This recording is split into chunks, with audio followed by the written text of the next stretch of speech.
Because of time, I'm not going to go through it. Let me just talk about what we need to do here. It says for the function, okay, so we got x squared, y squared, 4x, 6y, and 9. Find two explicit functions. Now, I don't remember if there's one of these in the homework or not. There is? Okay. Emma, did you find the way to find two explicit functions? No. Okay, here's the hint. You have to complete, whoops, that isn't what I wanted up there. Complete the square. Do you remember how to complete the square? That's the process. Do you know what it means to complete the square? Why do we call it complete the square? You want, yeah, a perfect square for what? Well, let's see. I've got x squared minus 4x. I'm going to leave a little space here. I may end up doing this after all. It's just so much fun. I can't stop myself. Okay. Plus y squared plus 6y, leave a little space, equals negative 9. Now, why am I leaving the space there? Is x squared minus 4x a perfect square? In other words, can I take one binomial, multiply it to itself, and get x squared minus 4x? No. What's missing? A proper constant term? Okay. So I need to add some kind of a constant here. If I can find the perfect constant to add, then I could say this is x minus, because it's a minus there, something squared. I need to know what this something is. This then, when I add that constant here, this would then complete the square. That is, make that a perfect square that I can then take a binomial squared and equal that. Same thing's going to happen over here. I need to add something here so that it would become a perfect trinomial square, so that down here I can have y plus something quantity squared. Now, whatever I add in these two places is going to have to be what over here? Added also, because what you do to one side of the equation, you have to do to the other. Absolutely. Okay. So we're going to have to add then the same quantities over here. Now, when I do that, I am now going to have an explicit function, because then I can take this term, set it by itself by subtracting this from it, take the square root of both sides, subtract out whatever this is, and I can have y equals plus or minus, and I have an explicit function. How do you come up with this quantity, though? Well, what's half of negative 4? Negative 2. What's the negative 2 squared? 4.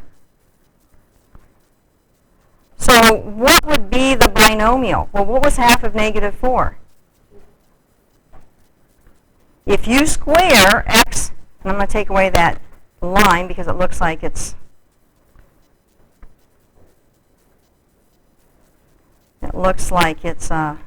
multiplied to that. That's a 4 there. If you square this binomial, what do you get? Take your time. Go through FOIL. Does it work, Jenna? Yes. Okay. How did we get this? We took half of 2, or excuse me, half of negative 4, and we squared it, and that's what this became. How did we get negative 2? We took half of negative 4, so we didn't square it, we just took half of negative 4. So what's this going to be?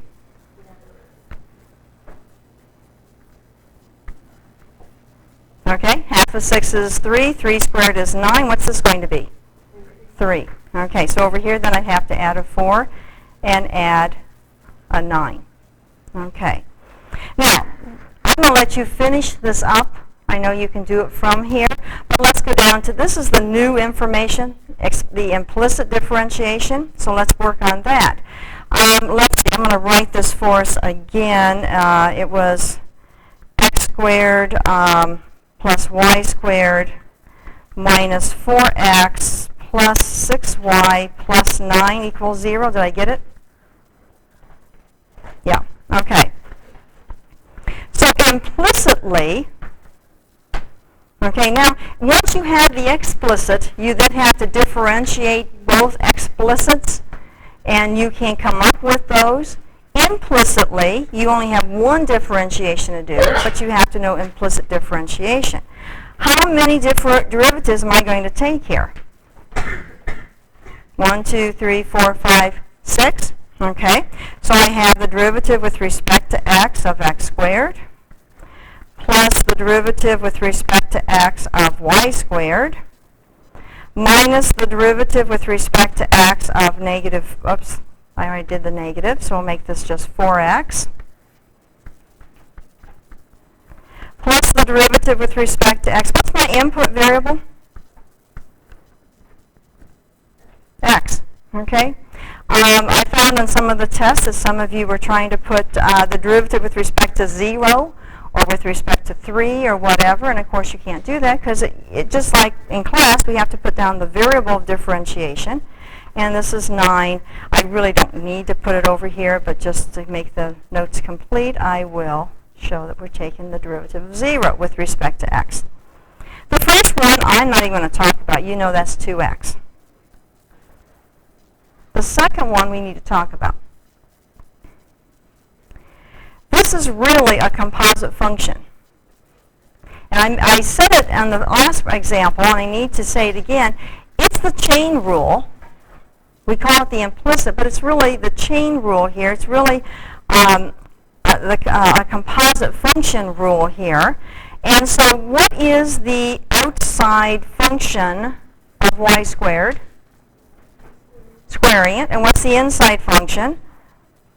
Whatever y represents. Okay? That's another function.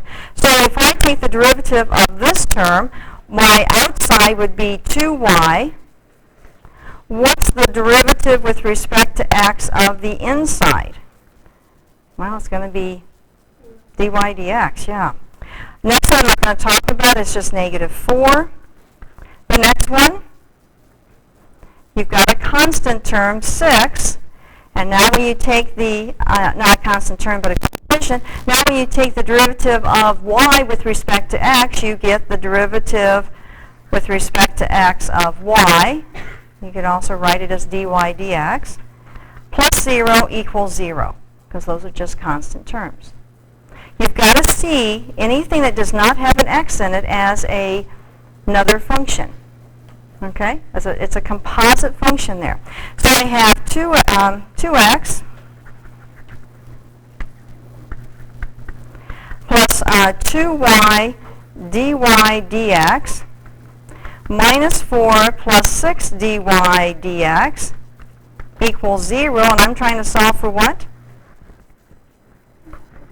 Dy dx. Do you think you could finish that up now? All we have to do is, move the other terms to the other side and, okay, combine.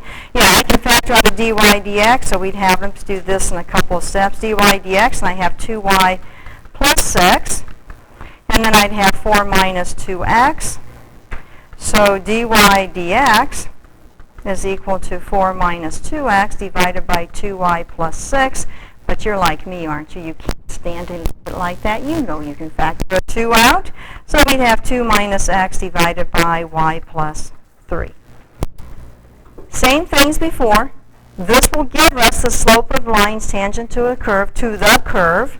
And it happens to be a circle that we're talking about. And so we end up with a couple of places, or in fact we could do a derivative any place we want, as long as we know what the point on the circle is. Okay. I'm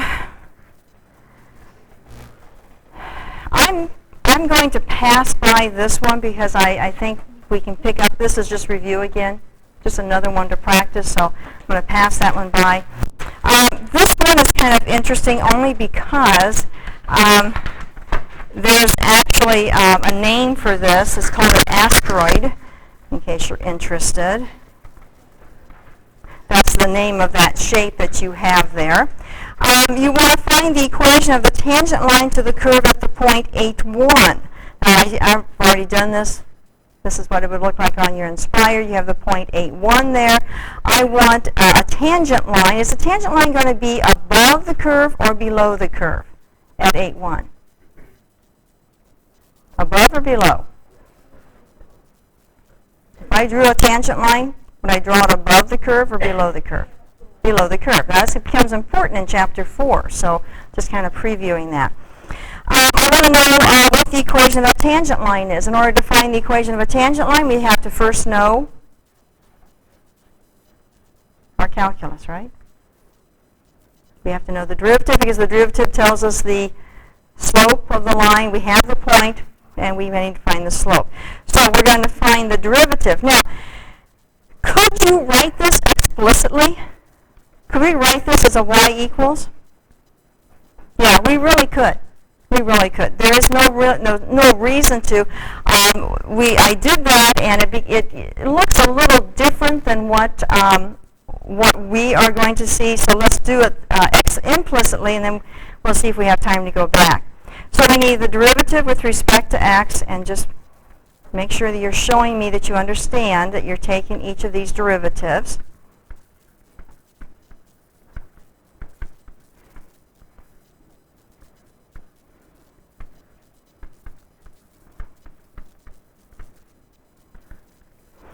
And so we'd have 2/3 x to the, we're subtracting 1, so the negative 1/3. And when we get to this section, what I really want to know, Kevin, is do you know how to do implicit differentiation? Do you know how to take this derivative? This one is section 3.2. I really am not going to be quizzing you on this one after today. This one, 3.2. These are minor. So this is the one, if you're going to practice anything on this problem, you better practice this, because this is the one for section 3.5. So do you see a composite function here? Kevin, what's my outside function?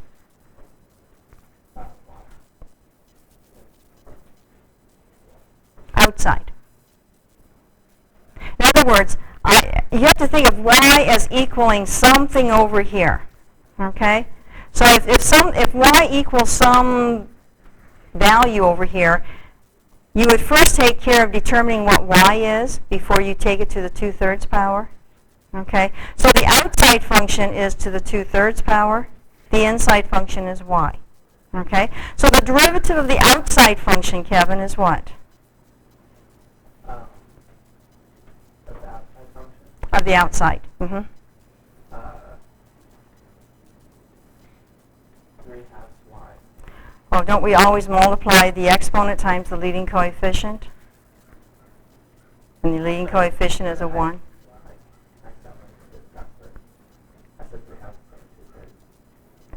So I didn't hear that. I'm sorry. You're okay. We're on the same track now? Yeah. Okay. So it's 2/3 y, and then again be to the negative 1/3 power. Okay. But what comes next?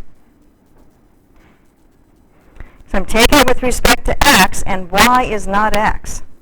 So now what must I do? Yeah. I must take the derivative of the inside function. If it helps you, again, always put down, this is outside function. This is the derivative of the inside function here. Equals 0. Okay, so I've got 2/3 x to the negative 1/3 plus 2/3 y to the negative 1/3 dy dx. And if I'm going to solve for dy dx, I would first say that it's negative 2/3 x to the negative 1/3 divided by,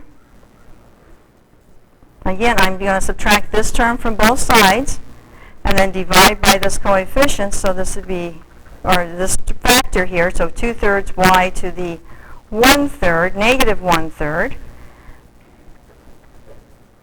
Fractions cancel. We got to hurry here. We're almost out of time. The 2/3 cancel, and I want positive in exponents, so we'd have y to the 1/3 divided by, and it's a negative there, x to the 1/3 here.